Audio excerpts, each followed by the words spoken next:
No word strikes more fear into the heart of Fox News anchors. No 4 syllables shakes the 1% more to its core than socialism.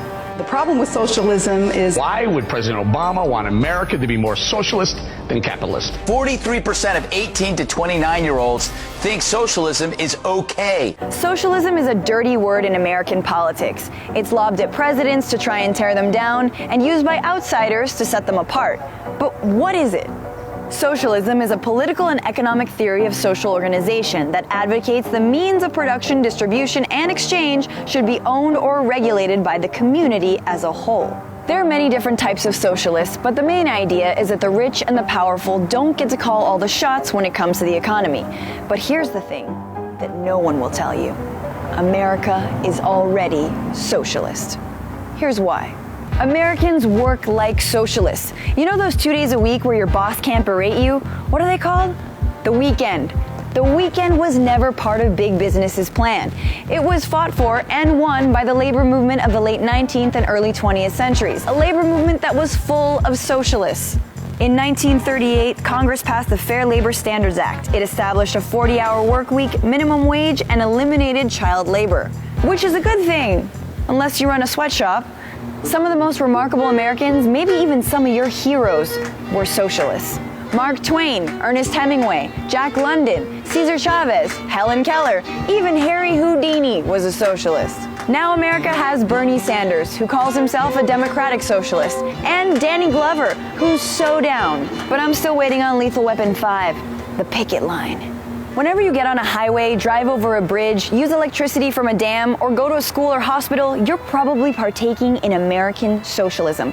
To pull the country out of the Great Depression, over 30,000 public works programs were sponsored by the government under Franklin D. Roosevelt's New Deal. Infrastructure that's now crumbling even with President Obama's 2009 economic stimulus package, which tried to pull us out of the most recent Wall Street-induced financial meltdown. But the New Deal wasn't labeled socialism except by its critics. FDR defended it, saying, "The test of our progress is not whether we add more to the abundance of those who have much, it is whether we provide enough for those who have little." The New Deal also included unemployment insurance and Social Security, making sure that you can get back on your feet when you lose your job and you're taken care of when you get old and crotchety. You could call it big government socialism or just looking out for one another.